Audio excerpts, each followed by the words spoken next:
ధనుసు రాశి వాళ్లకు ఈ వారం శుభ సూచకాలతో ఉండే అవకాశాలు ఉన్నాయి. స్నేహితుల నుండి, బంధువుల నుండి కీలకమైనటువంటి సమాచారాలు పొందగలుగుతారు. భవిష్యత్తు నిర్ణయాలకు ఈ వారం మీకు అనుకూలంగా ఉండబోతుంది. కుటుంబ పరంగా సానుకూలమైనటువంటి వాతావరణాలు పొందగలుగుతూ ఉంటారు. మీరు తీసుకునేటటువంటి నిర్ణయాలు సరి అయినటువంటి దిశలో మిమ్మల్ని ముందుకు తీసుకెళ్ళగలుగుతాయి. వివిధ రూపాల్లో ఎప్పటి నుంచో కోరికగా ఉన్నటువంటి కొన్ని విలువైనటువంటి వస్తువులు, ఆభరణాలు కొనుగోలు చేసేందుకు ఆర్థిక సంబంధమైనటువంటి వనరులను సమకూర్చుకునే ప్రయత్నాలు కూడా చేస్తూ ఉంటారు. వస్తు సేకరణకు ఈ వారం మీకు అనుకూలంగా ఉంటుంది. కుటుంబ అవసరాల కోసం కొన్ని వస్తువులను కూడా కొనుగోలు చేస్తుంటారు.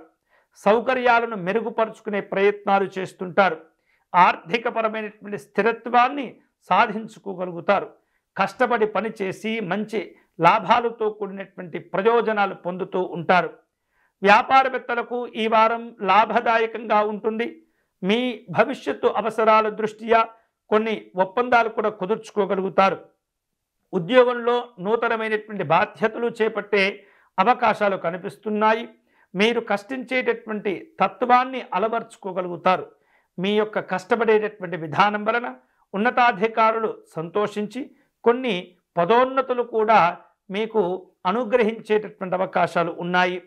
ఎంతో కాలంగా మీరు ఎదురు చూస్తున్నటువంటి కొన్ని రకాల అవకాశాలు ఈ వారం అందుకోగలుగుతారు. మీ కృషి, పట్టుదల చక్కని శుభ ఫలితాలను కూడా కలిగిస్తుంది.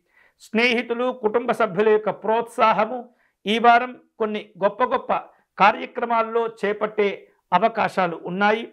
ఆరోగ్యపరంగా చురుకుదనంగా ఉండగలుగుతారు. వివిధ రూపాల్లో అవకాశాలను అందిపుచ్చుకోగలుగుతారు.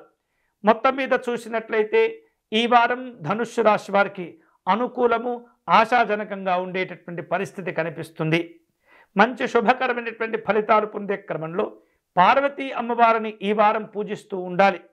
దేవి ఖడ్గమాల స్తోత్రమును పారాయణం చేస్తూ ఉండాలి. పార్వతీ అమ్మవారికి కుంకుమ పూజను నిర్వహిస్తూ ఉండాలి. తద్వారా పార్వతీ అమ్మవారి యొక్క అనుగ్రహం చేత విశేష శుభ ఫలితాలను పొందవచ్చు.